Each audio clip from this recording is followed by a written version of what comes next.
എന്നാ ഇപ്പൊ ശരിയായിട്ടരാ. ഇതുവരെ ഈ ചാനൽ സബ്സ്ക്രൈബ് ചെയ്യാത്തവർ ഉടൻ തന്നെ ഫ്രീ ആയി സബ്സ്ക്രൈബ് ചെയ്യുക. ആരാധകർ ഏറെ കാത്തിരുന്ന മമ്മൂക്ക ചിത്രം ദ ഗ്രേറ്റ് ഫാദറിന്റെ കഥ ലീക്കായെന്ന് കേട്ടപ്പോൾ മമ്മൂക്ക ആരാധകരുടെ മനസ്സിൽ ആളലാണ് ഉണ്ടായത്. പക്ഷെ ലീക്കായ കഥയുടെ പിന്നിലെ സത്യം ഇതാണ്. വൻ പ്രതീക്ഷയുള്ള ചിത്രങ്ങൾ റിലീസിനൊരുങ്ങുമ്പോൾ ചിത്രത്തെ തകർക്കാൻ പല കപട പ്രചാരങ്ങളും ഉടലെടുക്കാറുണ്ട്. ചിത്രം ഇറങ്ങിക്കഴിഞ്ഞാലും ചിത്രത്തെ തകർക്കാൻ ചിത്രത്തിന്റെ വീഡിയോ ക്ലിപ്പുകളും സസ്പെൻസുകളും പ്രചരിപ്പിക്കാറുണ്ട് പലരും. കഴിഞ്ഞ വർഷം റിലീസ് ചെയ്ത ലാലേട്ടൻ ചിത്രം പുലിമുരുകൻ തകർക്കാൻ പല പ്രചാരണങ്ങളും നടന്നിട്ടുണ്ട്. ആദ്യം ചിത്രത്തിന്റേതല്ലാത്ത കഥ പ്രചരിപ്പിക്കുകയും പിന്നീട് ചിത്രം റിലീസ് ചെയ്തപ്പോൾ ചിത്രത്തെ നല്ല വിധത്തിൽ ഡീഗ്രേഡ് ചെയ്യുകയും ചെയ്തു. എന്നിട്ടും ചിത്രം മലയാള സിനിമ കണ്ടതിൽ വെച്ച് ഏറ്റവും വലിയ വിജയമായി മാറി.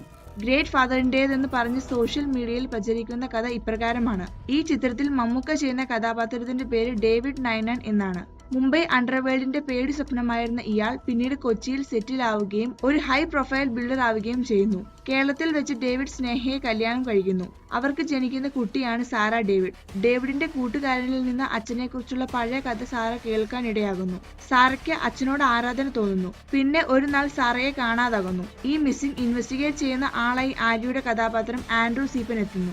ഡേവിഡ് ഒറ്റയ്ക്കും സാറയെ തിരയുന്നു. തെളിവുകളിലുള്ള ഒരു സസ്പെക്റ്റിനെ ഡേവിഡ് കൊന്നു തള്ളുന്നു. ക്ലൈമാക്സിൽ സാറയെ ഡേവിഡ് കണ്ടെത്തുന്നു. ഇതിന് പിന്നിൽ ആൻഡ്രൂ സീപ്പൻ ആണെന്ന് ഡേവിഡിന് മനസ്സിലാകുന്നു.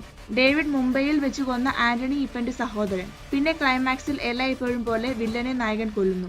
ചിത്രത്തിന്റെ കഥയുമായി ഇപ്പോൾ പ്രചരിക്കുന്ന കഥയ്ക്ക് യാതൊരു ബന്ധമില്ലെന്നാണ് അണിയറ പ്രവർത്തകരിൽ നിന്ന് ലഭിക്കുന്ന വിവരം. ഈ മെനഞ്ഞെടുത്ത കഥയിൽ ചിത്രത്തിലെ കഥാപാത്രങ്ങളുടെ പേര് മാത്രമാണ് ശരിയായുള്ളത്. എന്തായാലും ഗ്രേറ്റ് ഫാദറിന്റെ ഹനി ഫത്തേനി എഴുതിയ കഥയ്ക്കായി നമുക്ക് മാർച്ച് 30 വരെ കാത്തിരിക്കാം. പുലിമുരുകനെ പോലെ ഈ ചിത്രവും മലയാള സിനിമയെ പുതിയൊരു തലങ്ങളിലേക്ക് കൊണ്ടുപോകട്ടെ എന്ന് നമുക്ക് പ്രാർത്ഥിക്കാം. കൂടുതൽ സിനിമാ വാർത്തകൾക്കായി ഈ ചാനൽ സബ്സ്ക്രൈബ് ചെയ്യുക. ഈ വീഡിയോ ഇഷ്ടപ്പെട്ടവർ ലൈക്കും ഷെയറും ചെയ്യുക. നന്ദി.